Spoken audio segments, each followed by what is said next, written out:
Well, good morning, everybody. It is Wednesday, June 10th, 2020. We're here at the Fort Worth Aviation Museum, home to the most touchable warbirds in Texas.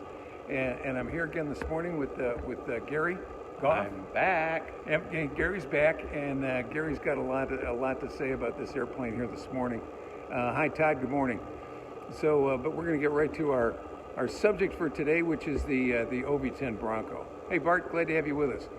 This is the OV-10 Bronco Mockup. It is the original factory engineering mockup. This was the first item that we actually ever collected for the museum, and it was along about 2000 or so that we did this. This mockup in the competition that was done, and what we're going to talk about here are some of the differences between the mockup and the production airplane, and we're also going to talk about how the mockup itself was built. We've got several people here with a lot of experience with this airplane. The B-36 Peacemaker Museum were the original people who started work on putting the mock-up back together once we first acquired the airplane. And I'm going to call it an airplane, although it's really just a model. This never flew and it never would. And then when Garry came to us about 15 years ago, the item was sitting in the hangar in pieces, and Garry got tired of seeing it in pieces and decided he was going to put it back together, and he did. So it had pretty much a full-up restoration about 15 years ago, but weather and outside has not been good to it. And as you're going to see, we really need to be doing something with this airplane again. Hi, Mike. Good to see you. So a little bit of history on the airplane before we go back to it. Along in the 1960s, the military decided that they needed a counterinsurgency warfare airplane for observation purposes, and also in the role of what's referred to as LARA, which is Light Armed Reconnaissance Aircraft. Really didn't have anything that suited that at the time. In the 60s, we had the O-1 Bird Dog, which we talked about, which is sitting right next to the mock-up here, and had the O-2 Skymaster, neither of which were built ground up to do the job that they wanted. So in the 60s, they put an RFP out for an airplane that would suit this COIN and LARA mission roles. And there were 11 different companies that put out proposals. The only one that ever built a flying model was Convair. They built what was referred to as the Charger 48. This airplane was built or designed based on specs that were brought to NavAir and to the military by KP Rice, a Major KP Rice and Major Bill Beckett, who are both Marine Corps officers who had flown in Korea and the Second World War and knew what a ground officer needed. They wanted an airplane that could land on unprepared strips, be able to support the ground operations, do observation, do close air support, do forward air control.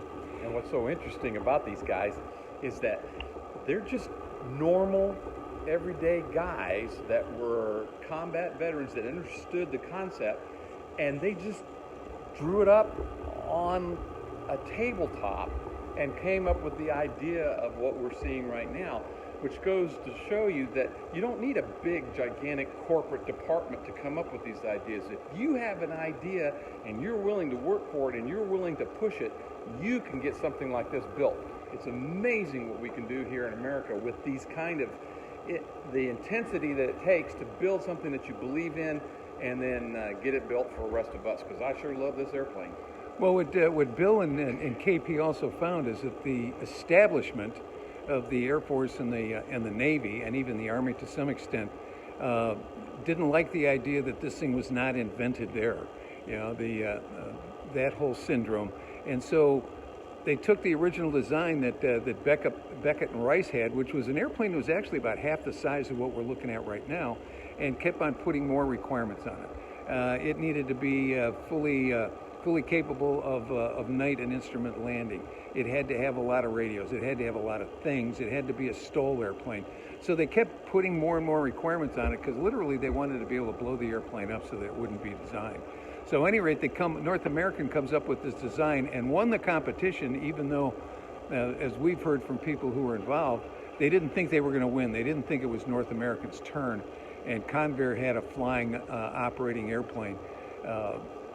Grumman had taken a variation on the OV-1 Mohawk, which the Marine Corps had declined. But at any rate, this is what they came up with. They came up with an airplane that was going to be capable of short takeoff and landings. It was going to be a turboprop airplane.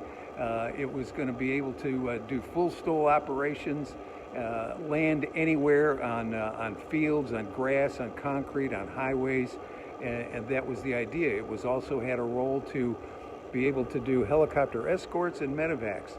So what you're going to see here is this airplane is about 90% production parts, but a lot of the parts were also manufactured just for this purpose. We're going to point out a couple of things that I want you to be aware of, because we're going to show you a model of a current OV-10 or production OV-10, and we're not going to go out to one of the airplanes. It'll take us too long, but I want you to look at the sponsons here and the racks underneath the airplane. You'll notice the sponsons are straight and stubby, and we've got 3 little racks underneath. These racks would essentially carry one weapon. K.P. Rice also became the inventor later on of the MIR, the multiple ejector rack, so that you could put multiple weapons on one rack and put it under the airplane. So I want you to keep in mind the sponsons. We're going to walk around here, and Gary's going to talk about a few things. One of the things we're going to talk about is the markings on the airplanes. Why don't we talk about that while we're right here? And if you look closely, you can see where they've put lines on it and numbers, because when we first got the aircraft, we wanted to get it ready for what's called Bronco Fest. It was a reunion of everybody that had flown OV-10s over the decades. And so I went to a place that could make stickers, because I had built models as a kid, and I just thought, well, let's just make stickers and put them on the aircraft. Well, as you can see, it's not quite like building a model. You got to paint this stuff if it's going to stay out in the weather, because it's wilting away. But based upon the pictures of the original aircraft, these are the stickers I made to represent what was painted on the aircraft. And it worked really well. When it was finished, it looked beautiful. Great. Yeah, that first year. But over the years, the weather and the conditions have taken a toll on it. So we're going to go ahead and move around the airplane to the back of the airplane so you can see some of the wing structure. Now, this is a 30-foot wing. I don't know if you noticed that from what we were talking about before, but a little stubby wing. So it's only 30 feet out to here. So it's essentially 15 feet on either side. The original test pilot on the airplane was Ed Gillespie, who had also done test pilot work for North American on P-51s and F-86s and things like that. And after his first opportunity to fly the airplane, Ed came back and said this was the only airplane that ever scared him, was the 30-foot airplane. Now, they ended up building, I think it was 7 prototypes. So this obviously is a mock-up, and we wanted to show you some of the materials it was built out of. I mean, this is the one and only. There is none other. Like on the A-12 we showed you, that's a mock-up, but that was one of a couple. This is the only one ever built, and North American built this. And you can see, right this here, they used wood just as much as they used metal to be able to build this literally a mock-up. It is not designed to fly. The propellers are wood, the instrument panel's wood.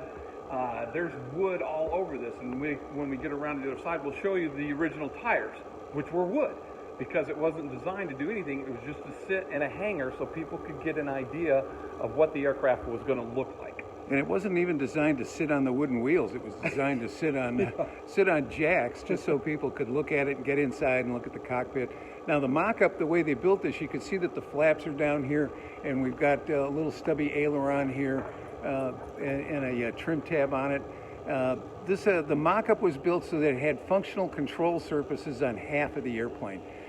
We can't see this because we can't get up on the top, but I know Gary's familiar with this. Yeah. There are panels on the top that are open so that you could see the construction of the fuel tanks inside the wings.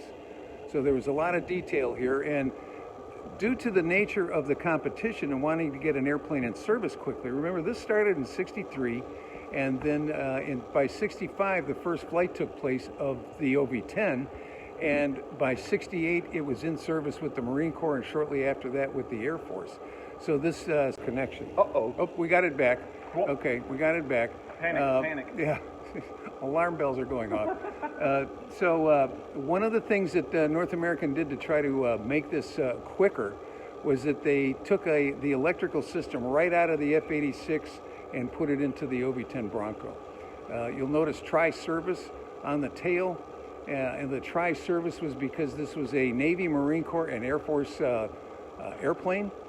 And the prototypes did a lot of different things. One of them that they did, and unfortunately this one was destroyed in a fire up in Michigan, is they made a transmission type device on the engines in the wing boxes, so that if you lost one engine, you could essentially put it into gear, and one engine could then turn the prop on the engine on the other side to continue to fly the airplane. That even sounds dumb. Yeah, it even sounds dumb, but it was kind of a Rube Goldberg device, but it did work. And one of the things that is the problem here is about 80% of the lift over the wings comes from the props over it. So I want you to notice how the tail meets the nacelle right here. Gary's going to point it out, okay? Because that's an important item, and there's going to be a change after that. A gentleman named Maurice King was hired by North American to be the program manager for this airplane. Maurice came from Canada, where he had been working on the Avro Aero. Some of you may know that airplane.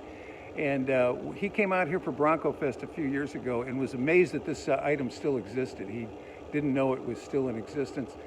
And he talked about spending hours and hours and hours by himself with this airplane, because there was way too much drag on the airplane. Couldn't figure out how to solve the drag problem on the airplane. They looked at a lot of different things, and they couldn't solve it. He finally did, and we'll show you that in a few minutes. I mean, he's just sitting here for hours looking at the mock-up, because they didn't have computers back then. It was, drawing a line on a piece of paper and using a slide rule as a calculator to try and come up with ways to do this. So he just spent hours just looking at the aircraft to see what can I design can change to make this thing more aerodynamical. And he did just that. We've got wooden pieces all over the airplane, but here's one thing that we want to show you. Now this is awesome. This is the nose landing gear that was originally designed for the mock-up. Solid wood. It's carved wood. And painted like it has silver. Yeah, painted like and Gary, if you kind of spin it around so they can see, you can see the grain and the composite of how the thing was put together. And there's the flat spot where it sat on the ground. Yep. And so we had to redesign the landing gear a little bit so that we could put actual wheels on it, so that we could move the airplane around. Let's see if we can walk through and get up towards the cockpit here without Losing it. Snagging and losing and all the rest of it. Watch your head on the prop. We do have a tail of one of the OV-10s here, and this is from one of the mock-ups. You'll notice it's YOV-10A, and it's 152882. One of the things that Bill Beckett and KP Rice had thought about the airplane was that they could they wanted to be able to use ground attack on the airplane, and they looked at different armament issues for the airplane. So one of those armament issues, I'm going to come back here, Gary. One of those armament complements was that they had an idea that they could put a 105 recoilless rifle automatically fed on the airplane. And what they ended up doing is they put a 105. The OH-58. We'll give you a little story on that, but we're not going to do a walk around because it was pretty much destroyed in the Father's Day last year. But anyway, back to the 105. So they hung a 105 on the airplane and took the airplane and hung it on a gantry out of China Lake to see how that was going to work. And what they found out was the backblast from the 105 pretty much blew the tail off the airplane, and so that idea didn't go much further. But we're going to let Gary open up the cockpit so you can get a little idea what the cockpit of this looks like. And I can't. I'll push that in. There you go. A little different than the one I flew. There we go. And you'll notice everything's wood. The gear handle's wood. This is all wood carving. All of this. And you can see there's the thrust levers and the power levers. When I first flew this airplane, I did not know anything about turboprops, and I did not know about controllable pitch propellers. I didn't know anything, so it was all a very big education for me to figure out how to make these Garrett engines turn, because the Air Force had 715 shaft horsepower and the Marine Corps had 1,000 shaft horsepower. And I thought, well, isn't that weird? I thought the Air Force got everything and the Marines got the spare parts, but I guess in this instance they got the big stuff and we got the spare parts. Well, and there's the gun sight. It's just plexiglass and wood, but that's the way this was done. And our understanding is that the the Navy and the Marine Corps and the Air Force would get in here and they would rearrange the instruments depending on how they wanted them, to be able to take looks at that. So, but this is all mock-up. None of the gauges are real, although we used real gauges and printed them up and put them on the airplane. And here's another piece of wood. You can just see it's a true mock-up of what they thought the airplane would look like. And we have no seat in the back seat of this airplane. And you'll notice, for any of those of you familiar with the OV-10, we had regular steps that folded up into the airplane, but here they had an external step. So there's a little bit of drag right there. Just a little bit. But not a whole lot. Not a whole lot. Not a whole lot. So we're going to walk back and going to go around the airplane this way. And what we've got here are plexiglass, fiberglass props and spinner. And I like this. The intake is made of wood. Yeah, intake is wood. There were wooden blocks in the airplane that were made for to represent radios. Hi, Michelle. And so we're going to go over and take a look. We've got a model that we brought out here so that we can show you some of the differences between the mock-up and the production airplane. Two things where he talked about the Sponson and where the tail meets the boom.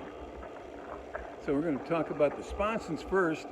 They were canted down, which allowed for more stations. You can see 2 stations here. Well, there are actually 3 more, so there were a total of 5 stations.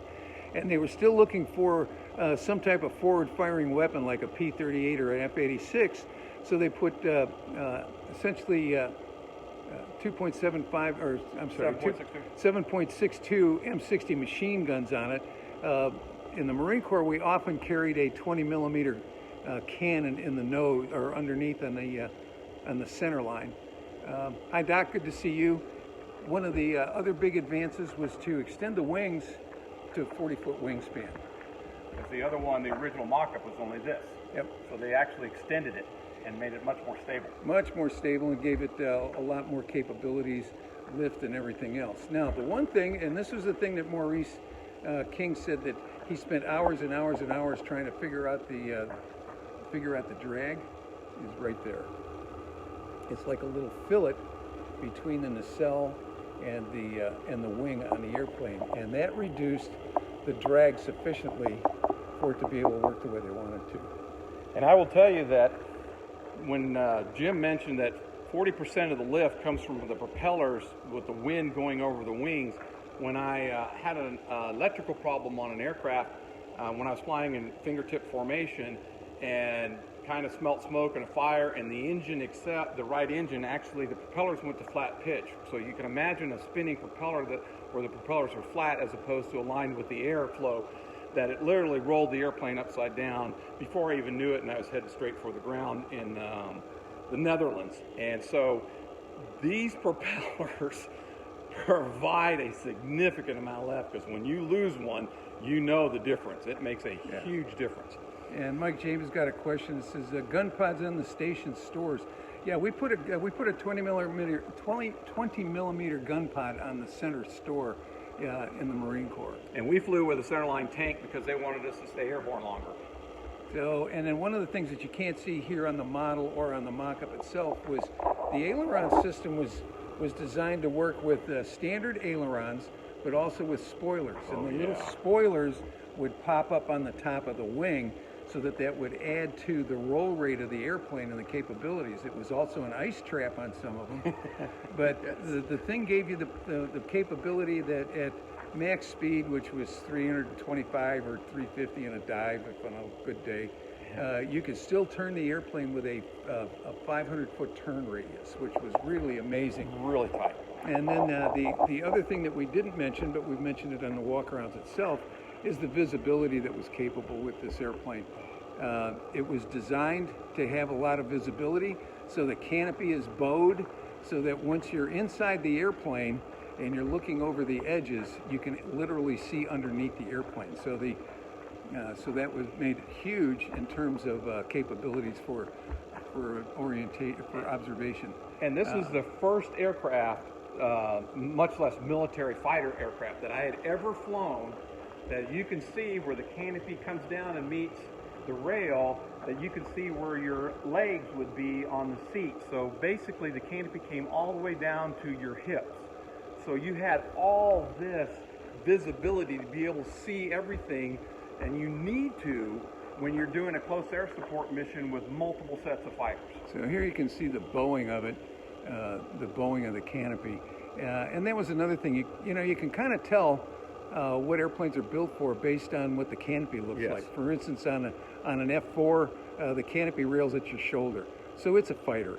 You know, you're not looking at what's next to you or below you or anything like that. It's what's in front of you. With this airplane, it was all the way around.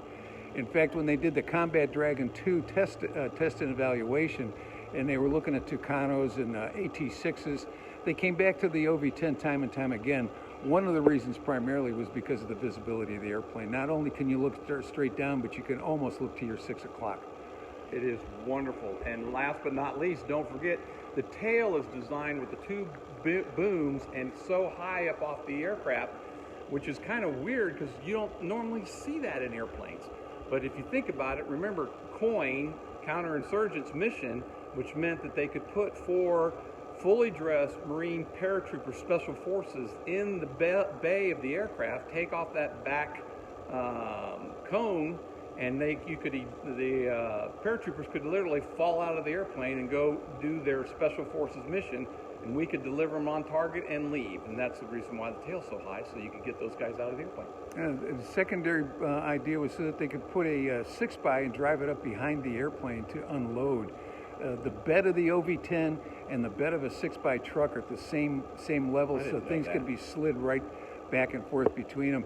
One of the other design features was the nacelles are identical for the most part, so the airplane could be taken apart essentially in 4 big pieces. You've got the horizontal, you've got the wings, 5 pieces, you've got the 2 nacelles and the fuselage. The entire airplane could be packed in one 6x truck and transported that way. Got one question here from Mike. How did it handle one engine out once the prop was feathered?